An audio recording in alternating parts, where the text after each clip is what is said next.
தாவேகா தலைவர் நம்ம முதலமைச்சர் விஜய் கரூர் போறது கேன்சல் ஆக போகுது, கிட்டத்தட்ட கேன்சல் ஆயிடுச்சு அப்படின்ற மாதிரி சொல்றாங்களே. எதனால விஜயோட கரூர் பயணம் திடீர்னு கேன்சல் ஆகுது? ஆக்சுவலா அவர் கரூருக்கு ஞாயிற்று போயிருக்கணும்னா எப்போ போயிருக்கணும்னா பதவியேற்ற உடனே போயிருக்கணும். கரூர் மக்கள் மேல அக்கறை இருந்து ஐயோ நம்மளை பார்க்க வந்து 41 பேர் செத்து போயிட்டானே அந்த உணர்வு அவருக்கு இருந்து மனசாட்சியோடு இருந்திருந்தாருன்னா பதவி இல்லாதப்ப அந்த சம்பவம் நடந்தது. பதவிக்கு வந்த உடனே அவர் பதவிக்கு வந்ததே அவங்களுடைய அந்த அன்பு அப்படின்னு சொல்றாரு இல்லையா, ரசிகருடைய அன்பு அப்படின்னு. அப்போனா இவர் என்ன பண்ணிருக்கணும்னா உடனே அன்னைக்கே பதவி ஏத்துக்கிட்டாரு இல்லையா, மறுநாளே கரூர் போயிடணும். முதலமைச்சர் தானே, யார் என்ன பண்ண போறாங்க, போலீஸ் ப்ரொடெக்ஷன் இருக்கும், எல்லா இதுவும் இருக்கும், அங்க போய் அவர்களுக்கு அஞ்சலி செலுத்தணும்.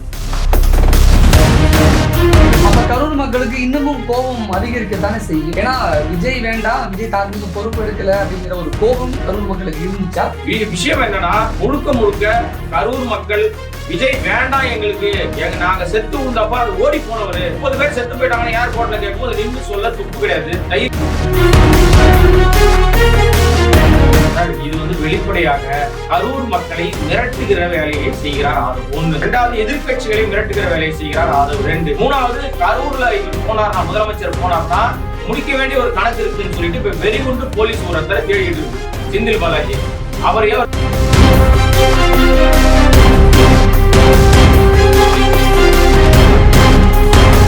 தம்பி ஏன்னா தேடுறாங்க போலீஸ் வெறிகுண்டு தேடுது அப்படின்னா அவர் ஆட்சியை கவிழ்ப்பதற்காக முயற்சி எடுத்தாருன்னு சொல்றாங்க இல்லையா. அதற்கு காரணமா நாங்க நிறைய பேரை பிடிச்சி வச்சிருக்கோம். நாங்க 9 பேர் அரசு நேற்று. வணக்கம். இன்றைய நமது சிறப்பு விருந்தினர் அரசியல் விமர்சகர் கோடாங்கி அவர்கள். வணக்கம். வணக்கம். தாவேகா தலைவர் நம்ம முதலமைச்சர் விஜய் கரூர் போறது கேன்சல் ஆக போகுது, கிட்டத்தட்ட கேன்சல் ஆயிடுச்சு அப்படின்ற மாதிரி சொல்றாங்களே.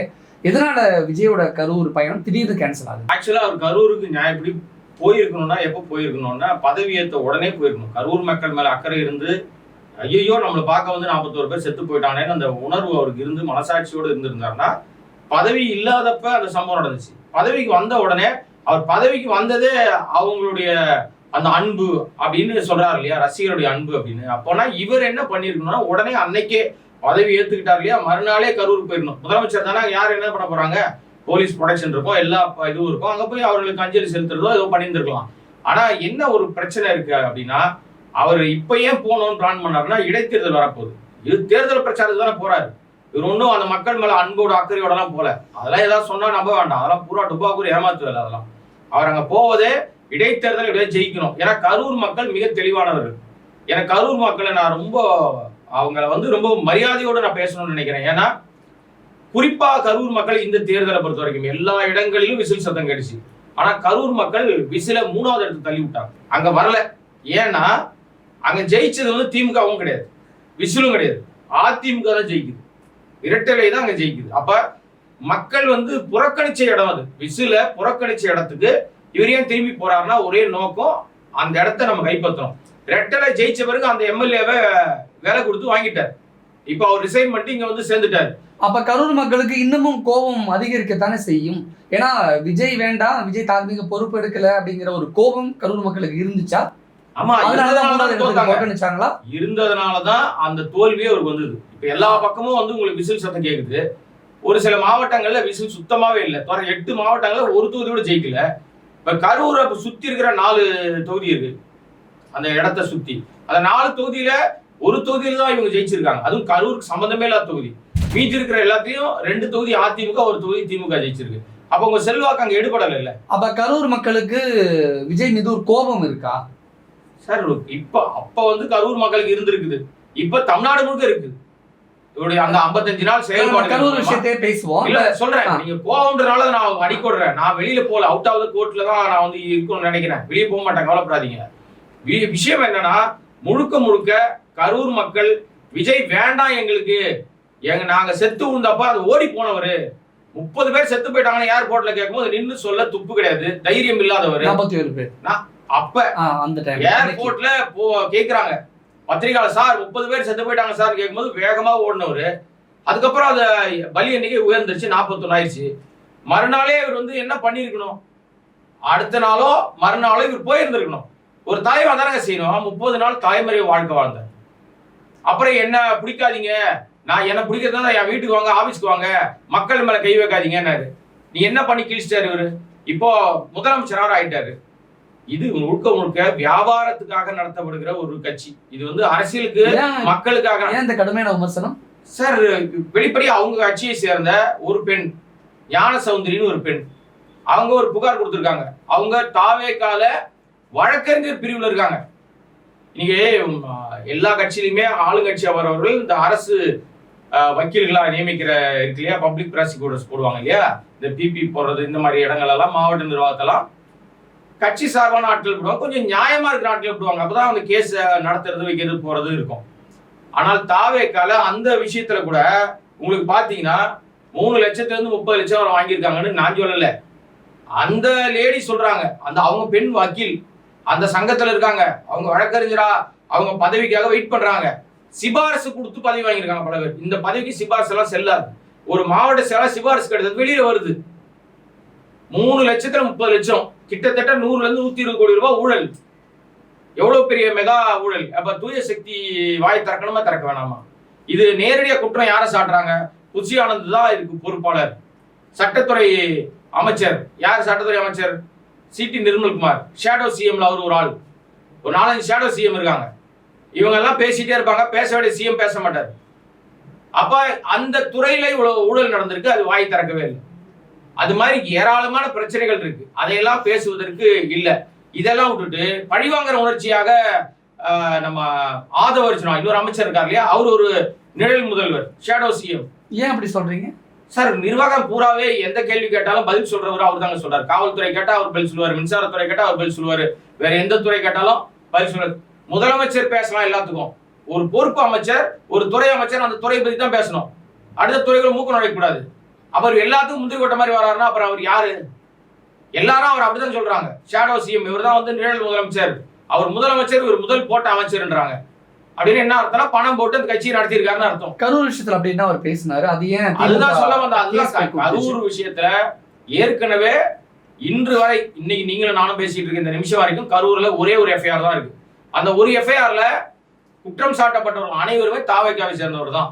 அந்த மாவட்ட செயலர் மதியழகன், நிர்மல்குமார், இவரு நம்ம அருண்ராஜ் கிடையாது, ஆதவர்ஜுனா, அப்புறம் இன்னும் சில பேர், அந்த டிரைவர், அந்த பஸ் ஓட்டினார் அந்த டிரைவர், அது இல்லாம ஜெகதீஷ் பழனிசாமி, இவங்க எல்லாம் சேர்ந்து கிட்டத்தட்ட ஒரு 8-9 பேர் மேல வழக்கு. அந்த வழக்குல விஜய் வந்து விட்னஸா அழைக்கப்பட்டார் 2 முறை. உங்களுக்கு தெரியும், 2வது முறை போயிட்டு வந்தவர் தான் வெற்றி பெற்ற மாதிரி கையாட்டினார். அப்பவே ஏதோ ஒரு சதி இருக்குன்னு அப்பவே நம்ம எல்லாம் பேசணும். அதுக்கேற்ற மாதிரி இவர் வெற்றி பெற்று இவர் முதலமைச்சர் ஆயிட்டார். இப்போ ஒரு மீட்டிங், அதாவது என்ன மீட்டிங்னா, மாற்று கட்சி மற்றும் பலர் கட்சியிலிருந்து ஆளெல்லாம் தூக்கி வந்து அது ஒரு பெரிய விழா, இணைப்பு விழா நடத்துறாங்க இல்லையா. ஊழல்வாதிகள் குற்றம் சாட்டப்பட்டு குட்கா ஊழல்ல இன்னும் 12 வாரத்துக்குள்ள முடிக்கணும்னு சொல்லப்பட்ட ஒரு குற்றவாளியாக இப்ப குற்றம் சாட்டப்பட்டவராக காட்டுகிற விஜயபாஸ்கர், அவரை இன்னொரு விஜயபாஸ்கர், இந்த கரூர் விஜயபாஸ்கர் 2 பேரும் கட்சியில சேர்ற இணைப்பு விழா. அந்த விழாவில் மேடையில பேசும்போது சொல்றாரு, எங்களுக்கு கரூர்ல ஒரு கணக்கு இருக்கு, முடிக்கப்படாத ஒரு கணக்கு இருக்கு, முடிச்சே ஆகணும்.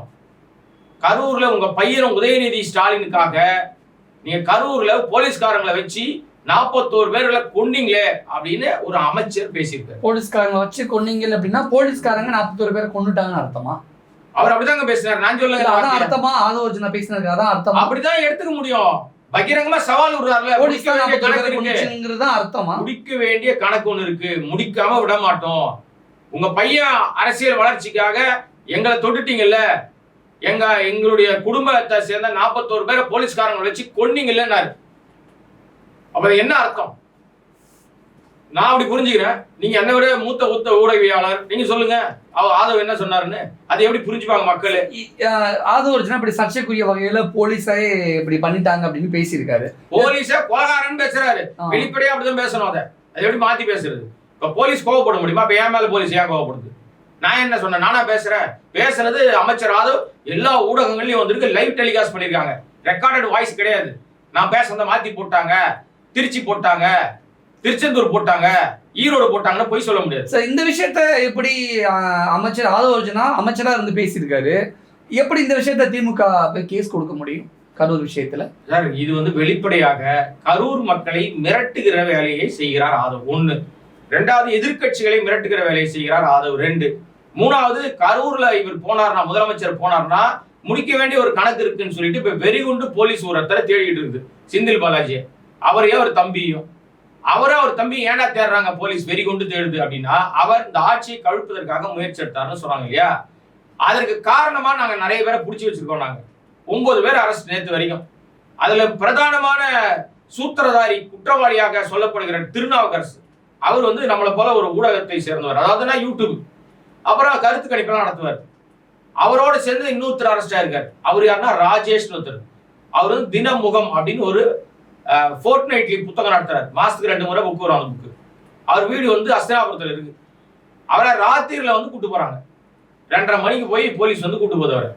அப்புறம் 2 நாள் எங்கேயோ ஒரு மண்டபத்தில் அடைச்சி வச்சிருந்து அப்புறம் அரெஸ்ட் காமிக்கிறாங்க. இப்போ திருநாவுக்கரசு செந்தில் பாலாஜி தம்பி சொல்லி ஒரு பெரிய அசைன்மெண்ட்டுக்காக நாங்க வரோம் அப்படின்னு சொல்லி தான் அவர் சொன்னதாக வாக்குமூலம். ஆதாரம் இருக்காடானா இல்ல. வாட்ஸ்அப் ஏதோ சாட் இருக்குன்றாங்க. வாட்ஸ்அப் சாட்ல எந்த ஆதாரத்தையும் இவங்களால காட்ட முடியல. இப்போ வரைக்கும் இல்ல ஆதாரம். அப்புறம் இந்த ராஜேஷ் ஏன்டா அரெஸ்ட் பண்ணாங்க, அந்த பத்திரிகை நடத்துறவர் ஏன்டா அரெஸ்ட் பண்ணாங்கன்னா, அவர் சீனிவாசன் ஒருத்தரோட போனாராம். அந்த சீனிவாசன் ஒரு ஜாதி பாதுகாப்பு பேரவை ஒண்ணு, அந்த பேரவையை ஒரு தலைவராக இருக்காராம். இவரும் இந்த ராஜேஷ் சேர்ந்து சென்னையில் உள்ள கிண்டியில் உள்ள ஒரு நட்சத்திர ஹோட்டல்ல யாரையோ சந்திச்சு இந்த சதி திட்டத்தை தீட்டினாங்களாம். அதற்கான ஃபுட்டேஜ் எல்லாம் இருக்கான். ஹோட்டலுக்கு போன ஃபுட்டேஜ் இருக்கான் ஆதாரமா. இதெல்லாம் ஹோட்டலுக்கு யார் வேணா போலாங்க, என்ன பேசுறான்றதுக்கு ஆதாரம் வேணாமா? ஹோட்டலுக்கு போனா லாபியில் உட்காந்து போட்டோ எடுத்து வீடியோ எடுத்து காமிச்சா ஆதாரம் ஆயிடுமா? சின்ன பசங்க கூட அந்த வேலையை செய்யாது. இது கேவலமான குற்றச்சாட்டு. இப்ப செந்தில் பாலாஜி குற்றம் இழைத்தாரா இல்லையா? கோர்ட்ல என்ன ஆதாரம் கொடுக்க போறீங்க? அவர் இப்ப தலைமறைவா இருக்காரு. அவர் எங்க இருக்காருன்னு தெரியல. இன்னைக்கு ஆஜர் ஆகணும். இது வரைக்கும் நம்ம பேசிக்கிட்டு நேரம் வரைக்கும் அவர் ஆஜரானதாக எங்கேயும் வரல தகவல். 10ஆம் தேதி கரூர் போறதுக்கு பிளான் வச்சிருக்காரு. கரூர்ல போய் தன்னை ஹீரோவா காட்டணும்னு நினைக்கிறாரு விஜய். முதலமைச்சர் விஜய். ஆமா. சினிமா பெரும்பாலும் சினிமாவில் பார்த்தீங்கன்னா, ஏன் சினிமா ஒப்பிடுறோம்னா, நம்ம முதலமைச்சர் சோசப் விஜய சினிமாக்காரர் தானே. ஸோ சினிமாவில் ஹீரோவை விட வில்லன் பலம் வாய்ந்தவனா இருக்கணும். அந்த பலம் வாய்ந்த வில்லனை அடிச்சு ஹீரோ வீழ்த்தினாதான் ஹீரோ ஜெயிச்சதா கொண்டாடுவாங்க. சக்சஸ் ஃபிலிம்ல எல்லாத்தையும் பாருங்களேன், நோஞ்சா வில்லன் அடிச்சா ஹீரோ கிடையாது. இப்போ 10 பேரை அடிச்சு நீ பெரிய ஆள் ஆனன்னு சொன்ன, நீ நான் அடிச்ச 10 பேரும் டான் டான்னு சொல்லுவாங்கல்ல, அந்த மாதிரி இவர் டான் அடிக்கணும், அடிச்சாதான் இவர் பெரிய ஹீரோ. செந்தில் பாலாஜியை டார்கெட் பண்ணோம். ஒன்றிய அரசாங்கத்தாலேயே முடியல. கிட்டத்தட்ட 1 வருஷத்துக்கு மேல ஜெயில வச்சிருந்தாங்க. இடி வழக்கால ஒன்றும் பண்ண முடியல. கடைசியில ஜாமீன்ல வெளியே வந்துட்டாரு. இப்ப இவர் வெறி கொண்டு தேடிட்டு இருக்காரு. ஆதாரம் கூறானா ஆதாரம் இல்ல. இப்ப இவர் எதை நம்பி அவர் சரண்டர் ஆவார் எனக்கு தெரியல. நான் ஊடகத்தை சேர்ந்து 30 வருஷமா இந்த ஊடகத்துல இருக்கேன். இப்போ ஒரு யார் மேல வேணா பொய் வழக்கு போடலாம், அரெஸ்ட் பண்ணி உள்ள வச்சிடலாம். அவங்க நிரபராதின்னு நீயே போய் வாதாடி நிரபராதின்னு சொல்லி வெளியே வான்னு சொல்லுவாங்க. இப்போ பிடிக்கும் போது எவ்வளவு பெரிய பரபரப்பு இருக்கும். இப்ப குற்றச்சாட்டப்பட்ட செந்தில் பாலாஜி பத்தி ஊர் உலகமே பேசுது. செந்தில் பாலாஜி தலைமறைவு, ஓடுகாலி செந்தில் பாலாஜி, திமுக ஓடுகாலின்னு பேசிட்டு இருக்கான் அந்த லயோலா மணின்னு ஒருத்தன், ஓலாமணி. முதல்ல இந்த வார்த்தையெல்லாம் பேசலாமா? ஃபர்ஸ்ட் நீ யோகியமா இல்ல உங்க தலைவன் யோகியமா? 30 பேர் செத்தப்பே ஓடி போனவர் தானே. அப்போ அந்த மாதிரி யாராவது சொன்னாங்களா? அதனால நீங்க ஆச்சரியத்துல வந்துட்டு ஆணவத்தில் ஆடக்கூடாது. இந்த ஆணவத்தில் ஆடி வாயை திறந்ததுனால தான் ஆதவ வாயை வச்சுட்டு சும்மா இருந்தாங்கன்னா இந்த வழக்கை திமுக உச்சநீதிமன்றம் கொண்டு போயிருக்காரு. இவ்வளவு நாள் எடுத்துட்டு போய் அவங்க இப்போ வழக்க மொத்தமாக திமுக மேல பழி போட்டு இடைத்தேர்தலில் ஜெயிக்கிறதுக்கும் உள்ளாட்சி தேர்தலில் ஜெயிக்கிறதுக்கும் ஒரு திட்டம் போடுறீங்கன்னா திட்டத்துக்கு முட்டுக்கட்டை போடுவதாக உண்மையை கொண்டு அங்க ஆதாரம் வச்சிருக்கீங்களே. திமுக சதி பண்ணதுக்கு ஆதாரம் காட்டு, திமுக கொண்டதுக்கு ஆதாரம் காட்டு, காவல்துறை கொண்டதுன்னு ஆதாரம் காட்டு. ஆதாரம் இருக்கா உங்ககிட்ட? இருந்தா காட்டணும். எங்க காட்டணும்? எங்க கிட்ட காட்ட வேணாம், கோர்ட்ல காட்டு. ஏன் ஜாமீன் கொடுக்குறாங்க? இப்ப நீங்க அனிதா ராதாகிருஷ்ணன் அரெஸ்ட் பண்றாங்க, ஜெயில அடைக்க முடியாது போனேன் ராத்திரி ஒரு ராத்திரி ஜாமீன் கொடுக்குறாரு. ஒரு ஜென்சி பையன் திமுக பையன் அரெஸ்ட் பண்றாங்க, ஜாமீன் கொடுத்துடுறாரு ஜட்ஜ். ஏன்? ஏன்னா நீங்க பிடிக்கிறது வேகமா பிடிக்கிறீங்க, ஆதாரம் கொடுக்க மாட்டீங்க. அப்ப தப்பு எங்க இருக்கு? ஒட்டு மொத்தமா யாரோ கொடுக்குற ஸ்கிரிப்ட்ல தப்பு தப்பா பேசி மாட்டிக்கிறீங்க. இப்ப விஜய் அங்க ஏன் கரூருக்கு போறதுக்கு முன்னாடியே இவரை அரெஸ்ட் பண்ணணும்னு வெறி கொண்டு அலையிறாங்கன்னா, இவரை ஜெயில வச்சுட்டா என்ன கான்ஸ்பிரசி தியரி வேணா நீங்க சொல்லலாம். அங்க போய் உங்களெல்லாம் கொண்டாங்க பார்த்தீங்களா, உங்க குடும்பத்தை அந்த ஆளை பிடிச்சாங்க ஜெயில போட்டோம், மக்களே நான் இருக்க உங்களோட பாதுகாப்பா அப்படின்னு பேசினாரு. அதான் நம்ப கூட்டம். அதனால உண்மையை சொல்லுங்க, இது பொய், இது ஒரு நரேட்டிவ் செட் பண்றாங்க நம்ம தாவேகா, இது அனுமதிக்க கூடாதுன்னு திமுக கோர்ட்டுக்கு போயிருக்கு. நாளைக்கு அது விசாரணைக்கு வருது, அவசர வழக்காக நாளைக்கு விசாரணை வருது. இன்று வரை நான் பேசிட்டு நேரம் வரைக்கும் போல. ஏன் கான்ஸ்பிரசி தியரி உருவாக்குறாங்க தாவேகான்னு சொல்றேன்னா, இன்னொரு பிளாஷ்பேக் ஒன்று சொல்லிடுறேன். சில ஆண்டுகளுக்கு முன்னாடி, அதாவது சிலனா சரியாக 12 ஆண்டுகளுக்கு முன்னாடி இந்தியாவை புரட்டி போட்ட ஒரு பெரிய செய்தி வந்துச்சு. அதாவது டெலிகாம்ல 1,70,70,000 கோடி ரூபாய் அந்த 1,70,000 கோடி எத்தனை சைபர்னு உங்களுக்கும் தெரியாது, எனக்கும் தெரியாது. ஒரு பேப்பர்ல அப்படி 1-7 போட்டு சைபர் சைபர் சைபர் சைபர்னு போட்டு பத்தி முழுக்க அவ்வளவு பெருசா இருந்துச்சு. இவ்வளவு கோடிகளை ஆராசா கொள்ளையடித்தார், ஊழல் செய்தார் அப்படின்னு அவரை அரெஸ்ட் பண்ணாங்க. கனிமொழி அரெஸ்ட் பண்ணாங்க, பல பேரை அரெஸ்ட் பண்ணாங்க. காங்கிரஸ் ஆட்சி அது. அரெஸ்ட் பண்ணி உள்ள வச்சாங்களா? அந்த வழக்க ஆராசாவே கையில் எடுத்து வாதாடினார். அவருக்கு அவரே வாதாடினார், ஆதாரங்கள் கேட்டார். 1,70,000 கோடி எப்படி வந்துச்சு கணக்கு சொல்லுனார். சிஏஜி அறிக்கையில அவளை இழப்பு வரும்னு சொல்லியிருந்தாங்க. ஓகே ரைட்டு, இழப்பு வந்துச்சா தெரியுமா? அப்புறம் எப்படி என் மேல குற்றம் சாட்டுறீங்க? அவர் பாணியில வாதாடி கடைசியில தீர்ப்பு சொல்லுகிற நாள் ஓபி சைனி தான் அந்த நீதிபதி. அவர் திரும்ப சொன்னாரு, வரலாற்றுல பொறிக்கப்பட வேண்டிய வார்த்தை, கடைசி நாள் தீர்ப்பு சொல்லுகிற கடைசி நாள், இந்த செகண்ட் வரைக்கும் நான் வெயிட் பண்ணேன். ஒருவர் கூட இந்த வழக்குல இதுதான் ஆதாரம் என்று ஆதாரத்தை என்னிடம் கொடுக்கவே இல்லை. அந்த அடிப்படையில குற்றம் சாட்டப்பட்டவர்களுக்கு எதிராக எந்த ஆதாரமும் வராததால் குற்றம் சாட்டப்பட்ட அனைவரையும் விடுதலை செய்கிறேன்னு ஓபி சைனி சொன்னாரா சொல்லலையா? இந்த வார்த்தையை யாராலும் மறுக்க முடியாது. அப்ப மறுபடியும் அவர் தேர்தலில் நிக்கிறாரு, நீலகிரி எம்பியா இருக்காரு. இப்ப 1,70,000 கோடி கொள்ளடிச்சாங்கன்னு சொல்லி அதை வச்சு அது மறுநாள் அந்த தேர்தல், அதுக்கப்புறம் அந்த தேர்தலில் பாஜக வெற்றி பெற்று ஆட்சியை பிடிச்சது. பொய் நரேட்டிவ்ல இன்று வரை பாஜகவை நம்மால் விரட்ட முடியல, தோக்கடிக்கவே முடியல. அப்ப அவங்க ஒரு பெரிய சதி திட்டத்தோடு தேர்தல் கமிஷன் அவங்க போறாங்க இல்லையா? இதை ஏன் சொல்றேன்னா, இதே பாணியை தான் தமிழ்நாட்டில் ஒரு நரேட்டிவை செட் பண்ணி குழந்தைகள் கிட்ட பெரியவர்கள் கிட்ட நிறைய பொய்ய சொல்லி திமுக மோசம், திமுக தீய சக்தி, ஏமாத்திருச்சு, அது பண்ணிச்சு, பொய் சொல்லி பொய்ய உண்மையாக்கி நம்ப வைத்து ஆட்சிக்கு வந்திருக்காங்க. 50 நாள்ல இவங்க லட்சணம் தெரிஞ்சிருச்சா? 5 நாள்ல தெரிஞ்சிருச்சு. இன்று வரை 200க்கு மேற்பட்ட பாலியல் வழக்கு, அதுல 190க்கு மேற்பட்ட வழக்குகள்ல தாவே காட்களை அரெஸ்ட் ஆகுறாங்க. ஒரு எம்எல்ஏ மேல வழக்கு இருக்கு, எம்எல்ஏ மேல புகார் இருக்கு, செய்வையோட எம்எல்ஏ சொல்லி என்ன கடத்திட்டு போனாங்க கார்ல, 2 பேரும் என்ன கூட்டு பாலியல் வன்புணர்வு பண்ணாங்கன்னு கட்சிக்கார பொண்ணே சொல்லுது. இப்ப அந்த பொண்ணை கட்சி விட்டு நீக்கிட்டானுங்க. இங்க ஆலந்தூர் கிட்ட ஒரு பையன் வட்ட செயலாளராக இருக்கிற வேம்புலி, அவன் பேரு, அவன் பாலியல், அடுத்த வீட்டுல ஆம்பளை இல்ல, வீட்டுல புருஷன் இல்ல, ஆள் இல்ல, செத்து போயிட்டாருன்னு தனியா இருக்கிற பெண்ணுகிட்ட அத்துமீற போய் மாட்டிக்கிட்டு ஜெயிலுக்கு போனான். ஜெயிலுக்கு போன 2வது நாளே ஜாமீன்ல வெளியே வந்துட்டான். வெளியே வந்தவன் எம்எல்ஏ கூடவே சுத்துறான். பாலியல் புகார்ல சிக்கினவன் மறுநாளே எம்எல்ஏ நிகழ்ச்சி, அரசு நிகழ்ச்சியில எம்எல்ஏ கூடவே இருக்கான். என்ன கட்சி இது? அப்ப செய்கிற எல்லாவற்றையும் தவறுகளையும் அவர்களே செய்கிறார்கள். இதற்கு முட்டு கொடுக்கிற விதமான கணக்கு ஒண்ணு இருக்கு, அதை முடிக்காம விட மாட்டேன்னு ஆதவ் பேசுன அந்த வாய் தான் இப்ப நீங்க இந்த செய்தியினுடைய சாராம்ச தலைப்பாக மாறி இருக்கு. அது பேசாம இருந்திருந்தாருன்னா கரூர் போயிருப்பாரு, ஏதோ ஒன்று பண்ணி டிராமா பண்ணியிருப்பாரு. இப்ப உச்சநீதிமன்றம் நாளைக்கு விசாரணை எடுத்து கரூர் போவதை முதல்வர் தவிர்க்கணும், அங்க போக கூடாது. ஏன்னா சாட்சியங்களை கலைக்கிற வேலை அது. நீங்க போய் என்ன பண்ணுவீங்க? சாட்சியத்தை கலைப்பீங்க.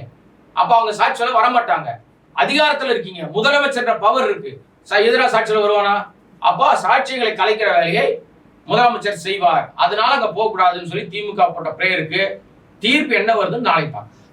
விஜய் கரூர் போறது மட்டும் கிடையாது, அங்க பாதிக்கப்பட்ட 41 குடும்பத்தை சேர்ந்தவங்களுக்கு அரசு வேலையெல்லாம் கொடுக்க போறாங்க அப்படின்னு சில கேள்விகள் முன்வைக்கப்பட்டுச்சு. அதற்கு சில சமூக ஆர்வலர்கள், அரசியல் விமர்சனம் என்ன சொல்றாங்கன்னா, அது ஒரு தனிப்பட்ட ஒரு கட்சி நடத்தின நிகழ்ச்சியில இறந்து போனவங்களுக்கு கட்சி தான் நிதி கொடுக்கணும், அவங்களுக்கு எப்படி நீங்க அரசு பதவி கொடுப்பீங்க, அரசுல எப்படி வேலை கொடுப்பீங்கன்னு சில கேள்விகள் முன்வைக்கப்பட்டுச்சு. இது எப்படி அணுகணும்? இது உண்மை. அரசு வேலை கொடுக்கறதுக்கு எந்த அதிகாரமும் கிடையாது. முதலமைச்சர் அதை செஞ்சாருன்னா வரலாற்று தவறு. ஏன்னா அந்த குடும்பத்தின் மீது நமக்கு அக்கறை இருக்கிறது, அனுதாபம் இருக்குது, பரிதாபம் இருக்குது. அதற்கு நீங்க என்ன பண்ணணும்? நீ ஒரு கம்பெனி ஆரம்பிச்சு, நீங்க ஏதாவது ஒரு கம்பெனி, உங்களுடைய நண்பர்கள் கம்பெனியோ, உனக்கு தெரிஞ்சவங்க யாருன்னா கம்பெனி நடத்துறாங்களா, அந்த கம்பெனில போய் உங்களுக்கு வேலை வாங்கி கொடு. அரசு வேலை தூக்கி எல்லாம் கொடுக்க முடியாது. அந்த அரசு வேலைக்கு எத்தனையோ பேர் படிச்சுட்டு காத்திருப்பான், எக்ஸாம் எழுதி காத்திருப்பான், டிஎன்பிசில வெயிட் பண்ணிட்டு இருப்பாங்க. அப்ப நீ உனக்காக சுதந்திர போராட்ட தியாகத்துக்காக வந்தாங்க, இல்ல ஏதாவது கலவரம் வெடித்து அதனால செத்து போயிட்டாங்களா, அல்லது வேற ஏதாவது ஒரு ப்ரொட்டஸ்ட் பண்ணி இடஒதுக்கீட்டுக்காக போராடினாங்களா, என்ன நோக்கத்துக்காக வந்தாங்க? நடிகரை பார்க்க வந்தாங்க. Point number 1. பாயிண்ட் நம்பர் 2, அந்த நடிகரே நீ முதலமைச்சர் ஆகிட்டார். அந்த சம்பவம் தாமதமாக வந்ததுனால நடந்த மரணம். யாரால? நீ சொன்னபடி 12 மணிக்கோ 1 மணிக்கோ வந்திருந்தா அந்த இறப்பே நடந்திருக்காது. அவ வேணும்னே 7 மணிக்கு வர, 12 மணிக்கு 10 மணிக்கே மக்கள் வந்துட்டாங்க. 7 மணி நேரம் 8 மணி நேரம் காக்க வச்சு, மூச்சு திணற விட்டு, சாப்பாடு தண்ணி இல்லாம வச்சு, இதனால் தான் அந்த மரணங்கள் நடந்ததாக எல்லாருமே சொல்லிட்டாங்க. அந்த மரணத்தினுடைய வெளிப்படைத்தன்மையை மாத்தி அதை அப்படியே திமுக மேல பழிய போட்டு தப்பிச்சு போற ஆள் யாரு? அசெம்பிளிலேயே எழுதுறாரு, அசெம்பிளிலையும் தெளிவாக குறிப்புகளை எழுதுறாரு. கரூர் சம்பவத்துல ஏமால பழி போட்டாங்கன்னு எழுதியிருக்காரு. அது ஆவணங்கள்ல குறிப்பாக மாறி போச்சு. 20 ஆண்டுகளுக்கு பிறகு யாரோ ஒருத்தர் வராங்க, வேறு ஒரு ஆட்சி வருது, வேறு ஒரு நபர்கள் ஆட்சிக்கு வராங்க, 20 வருஷம் கழிச்சோ 30 வருஷம் கழிச்சோ ஆவண கோப்புகளை பார்க்கும்போது கரூர் சம்பவத்துல விஜய்க்கு தொடர்பே இல்லை போல இருக்குப்பா, அசெம்பிளிலே பேசியிருக்காருப்பா, அவரு எவ்வளவு நேர்மையா பேசியிருக்காரு பாருன்னு பார்ப்பாங்க. அப்ப வரலாற்றை மாத்துகிற வேலையை செய்கிறார் விஜய். சோசப் விஜயோட திட்டம் தெரியுதா உங்களுக்கு?